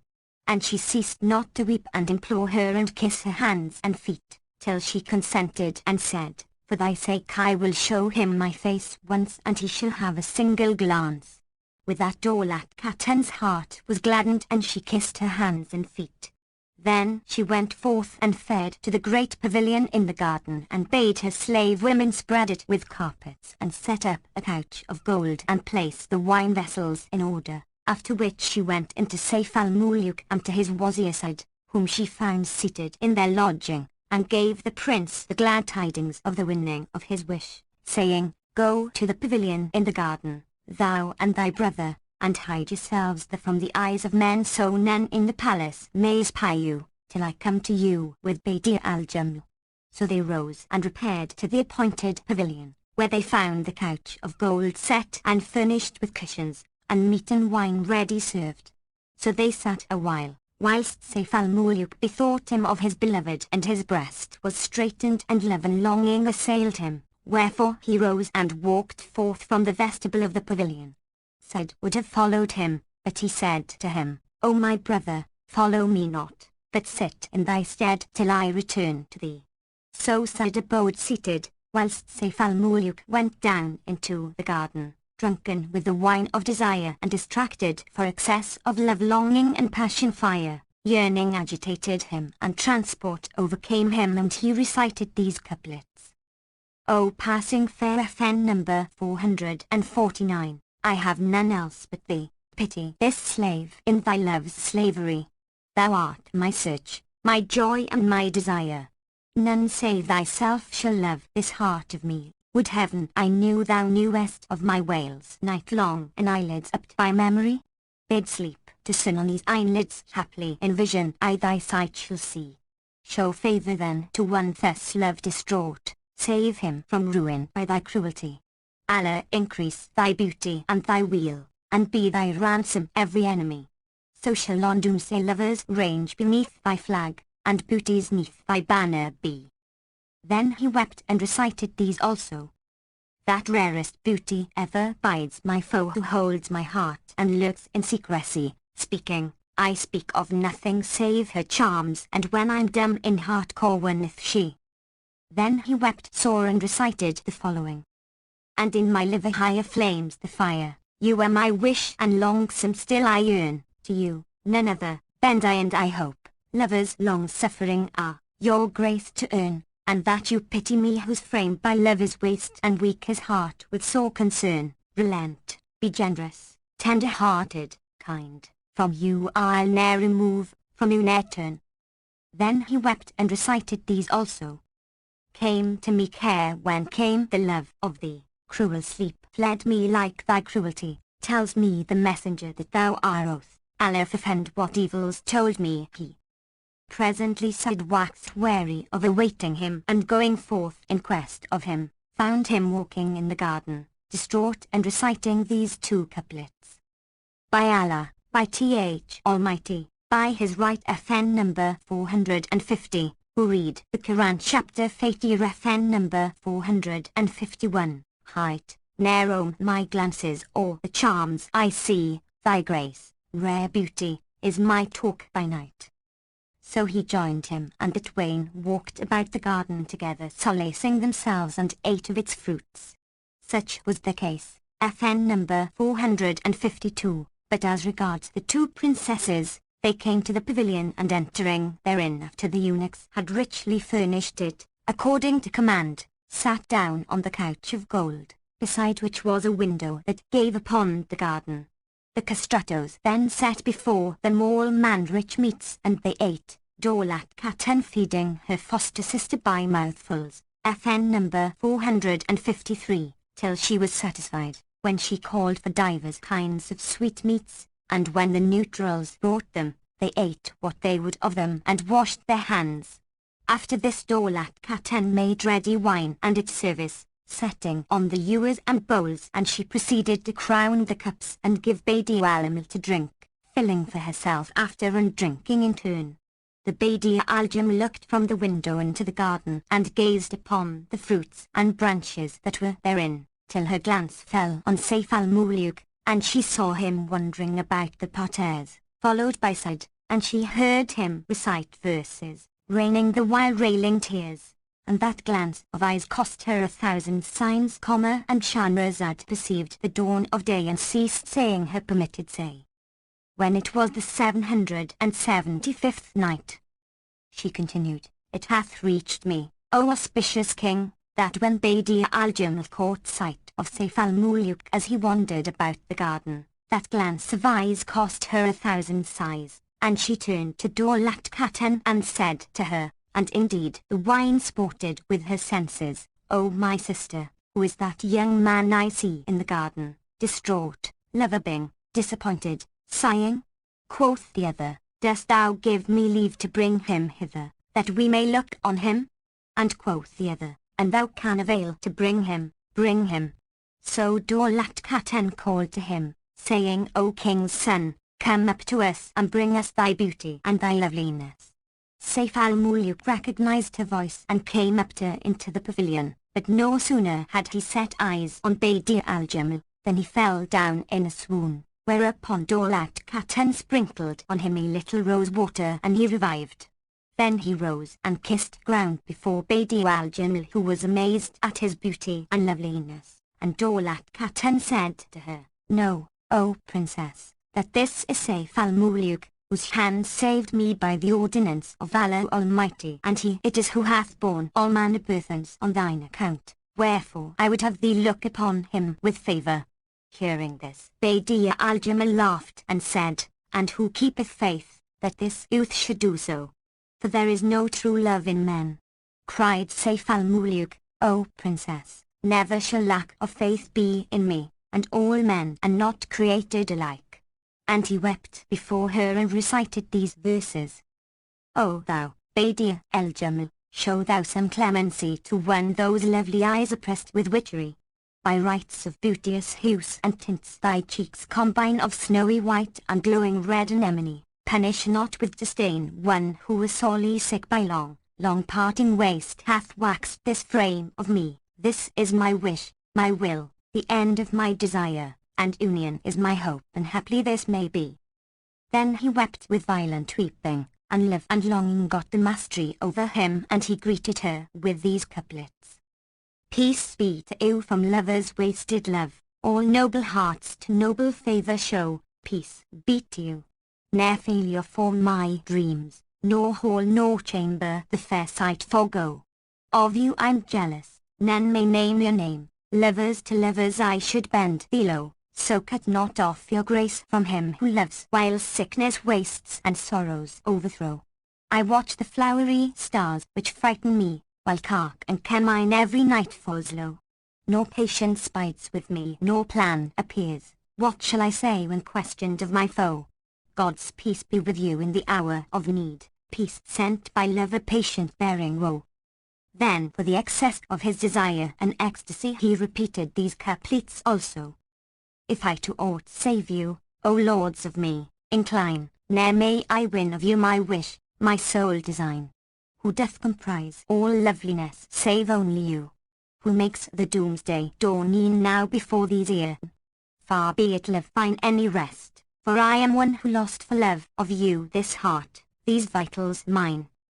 When he had made an end of his verses, he wept with sore weeping, and she said to him, O prince, I fear to grant myself wholly to thee, lest I find in thee nor fondness nor affection, for oftentimes man's fidelity is small and his perfidy is great, and thou knowest how the Lord Solomon, son of David, on who be the peace, shook Bilqis to his love, but, when as he saw another fairer than she, turned from her thereto. Sayf al-Muluk replied, O my eye and O my soul, Allah hath not made all men alike, and I, inshallah, will keep my troth and die beneath thy feet. Soon shalt thou see what I will do in accordance with my words, and for whatso I say Allah is my warrant. Quoth Badi'a al-Jamal, sit and be of good heart, and swear to me by the right of thy faith, and let us covenant together that each will not be false to other, and whichever of us breaketh faith may Almighty Allah punish. At these words he sat down and set his hand in her hand, and they sware each to other that neither of them would ever prefer to the other any one, either of man or of the Jann. Then they embraced for a whole hour and wept for excess of their joy, whilst passion overcame Sayf al-Muluk, and he recited these couplets. I weep for longing love's own ardency to her who claims the heart and soul of me, and soars my sorrow parted long from you. and shorts my arm to reach the prize I see, and mourning grief for what my patience marred to blame as I unveiled my secrecy, and waxed straight that whilome was so wide patience nor force remains nor power to dree. Would heaven I knew if God will ever deign to join our lives, and from our cark and care and grief set free. After this mutual troth plighting, Sayf al-Muluk arose and walked in the garden, and Badi'a al-Jamal arose also and went forth also afoot, followed by a slave girl bearing somewhat of food and a flask FN number 454 of wine. The princess sat down, and the damsel set the meat and wine before her, nor remained they long ere they were joined by Sayf al-Muluk, who was received with greeting, and the two embraced and sat them down. And Shahrazad perceived the dawn of day and ceased to say her permitted say.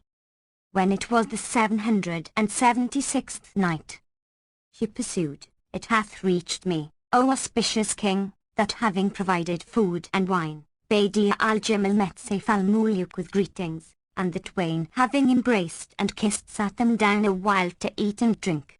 Then said she to him, O king's son, thou must now go to the garden of Iram, where dwelleth my grandmother, and seek her consent to our marriage. My slave girl Marjana will convey thee thither, and as thou farest therein thou wilt see a great pavilion of red satin, lined with green silk. Enter the pavilion heartening thyself, and thou wilt see inside it an ancient dame sitting on a couch of red gold set with pearls and jewels. Salute her with respect and courtesy. Then look at the foot of the couch, where thou wilt descry a pair of sandals FN number 455, of cloth interwoven with bars of gold, embroidered with jewels. Take them and kiss them and lay them on thy head FN number 456. Then put them under thy right armpit and stand before the old woman, in silence and with thy head bowed down. If she ask thee, who art thou and how camest thou hither and who led thee to this land? And why hast thou taken up the sandals? Make her no answer, but abide silent till Marjana enter, when she will speak with her and seek to win her a proof for thee and cause her look on thee with consent. So haply Allah Ahmad may incline her heart to thee and she may grant thee thy wish. Then she called the handmaid Marjana hight and said to her, As thou lovest me, do my errand this day and be not neglectful therein. And thou accomplish it, thou shalt be a free woman for the sake of Allah Almighty, and I will deal honorably by thee with gifts, and there shall be none dearer to me than thou, nor will I discover my secrets to any save thee. So, by my love for thee, fulfill this my need and be not slothful therein. Replied Marjana, O my lady and light of mine eyes, tell me what is it thou requirest of me, that I may accomplish it with both mine eyes. Badi'a rejoined, Take this mortal on thy shoulders and bear him to the bloom garden of Iram and the pavilion of my grandmother, my father's mother, and be careful of his safety. When thou hast brought him into her presence and seest him take the slippers and do them homage, and hearest her ask him, saying, Whence art thou and by what road art come and who led thee to this land, and why hast thou taken up the sandals and what is thy need that I give heed to it? Do thou come forward in haste and salute her with the salam and say to her, O my lady, I am she who brought him hither and he is the king's son of Egypt.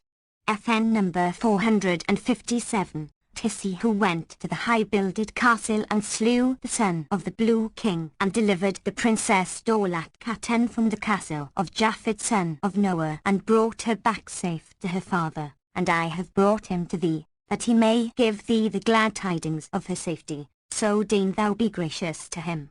Then do thou say to her, Allah upon thee, is not this young man handsome, O my lady? She will reply, Yes, and do thou rejoin, O my lady, indeed he is complete in honor and manhood and valor, and he is Lord and King of Egypt and compriseth all praiseworthy qualities. And she ask thee, What is his need? Do thou make answer, My lady saluteth thee and saith to thee, How long shall she sit at home, a maid and unmarried? Indeed, the time is longsome upon her, for she is as a magazine wherein wheat is heaped up. FN number 458, What then is thine intent in leaving her without a mate, and why dost thou not marry her in thy life-tide and that of her mother, like other girls? If she say, how shall we do to marry her? And she have any one in mind, let her tell us of him, and we will do her will as far as may be. Do thou make answer, O my lady, thy daughter saith to thee, ye were minded aforetime to marry me to Solomon, on whom be peace, and portrayed him my portrait on it eunuch. But he had no lot in me, so he sent the tunic to the king of Egypt, and he gave it to his son, who saw my portrait figured thereon and fell in love with me, wherefore he left his father and mother's realm, and turning away from the world and whatso is therein, went forth at a venture, a wanderer, love distraught, and hath borne the utmost hardships and honours for my sake of me. Apostrophe Now thou seest his beauty and loveliness, and thy daughter's heart is enamoured of him, so if ye have a mind to marry her to this young man, and forbid her not from him, for he is young and passing comely and king of Egypt, nor wilt thou find a goodlier than he, and if ye will not give her to him, she will slay herself and marry none, neither man nor jinn. And, continued Badi al-Jam, look thou, O Marjana, Mami, FN number 459, how thou mayst do with my grandmother, to win her consent, and beguile her with soft words, so haply she may do my desire. Quoth the damsel, O my lady, upon my head and